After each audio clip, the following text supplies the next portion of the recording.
tell you guys a story real quick? Is that okay? You guys have plenty of time to sleep. Don't even worry about it. You know?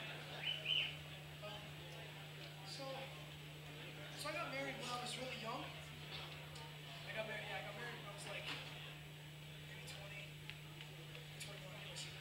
Those of you guys that have seen this before, how many of you guys have heard the story behind WhoreMonger? Okay, cool. How many of you guys haven't? Okay, I'm gonna tell it. Okay, it's all right. So, yeah, Tom, you're a real scumbag. I'm just joking. So, I just graduated from high school. I was like 18. And, like, when do you normally graduate from high school? I don't know. What was I going to say there? I just graduated from high school. I was 24, you know. And, I graduated from high school, and I met a couple, like, a couple weeks before my graduation. Really, like, a few months. And, they were awesome, dude. This dude had been a part of the scene. He got this really bad accident, and he became a quadriplegic. They rolled a car, this crazy car accident. So anyways, so he was in a wheelchair. She took care of him. And I thought they were really awesome. Like, I thought they were really, really awesome. But they were really having a rough time with it. You know what I mean? Like, it was just crazy. So I met them and instantly fell in love with both of them. And I wanted to help any way that I could. That was, like, just the best way to put it, you know? So over the course of, like, a few weeks, actually, I would go out with the girl and help her walk her dogs and, like, come back and do the dishes so she didn't have to, so she could be cool to him and, like, they wouldn't fight and stuff like that. Anyways, over the course of a few weeks, she basically, like, started getting really close to me, and I could tell that we were a lot alike.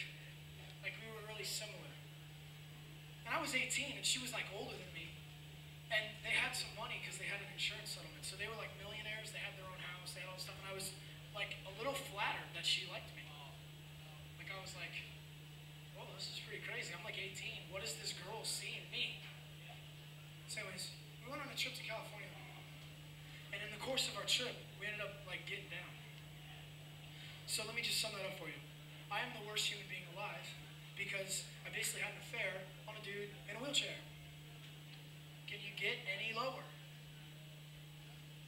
It's amazing what happens. There's a proverb that says that wisdom is likened to a lady. She walks through the city and she calls out to everyone, hey, if you want wisdom, come to me. And see, the spirit of Antichrist has got a different lady that looks really sassy and it feels really good. And she rolls up on everyone and tries to pervert and twist the character that God would have in you. So anyway, so I ended up having this affair. He never knew about it, but we went back home to Utah, and within like a month, he ended up committing suicide. They were like breaking up. So, let's get this straight. So I have an affair on you and shatter the most important relationship in your life while you're in a wheelchair and have nothing, and then you die. Well, who's responsible? So I just want to tell you guys something. I was 18 years old, sitting on the side of a bed, in this room that wasn't mine, on a bed that I had shared with another dude's wife. And I'm sitting on the ground, I'm basically just crying, because he's dead now.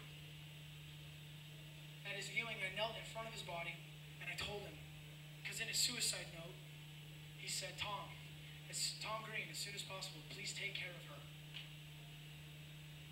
So my heart, trying to be noble, trying to redeem myself, I like sat in front of his body and was just like, I'm so sorry. Horrible, horrible person, but I promise I'll do a good job. I swear I'll try to love her good.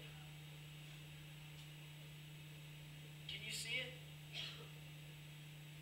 You can't write a book like that. Except that there's like a story in the Bible where this dude David, who was a king, had an affair with another dude's wife, and then he didn't want to fess up, so he put him at the front of the battle line so he would die, so he wouldn't have to do it. And then he wrote a psalm about it. And the psalm says, try to get through it. It says, have mercy on me.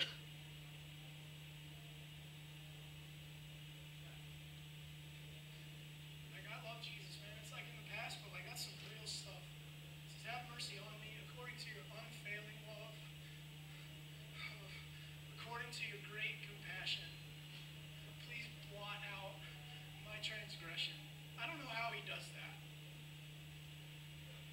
So anyways, I felt like I killed the guy, you know?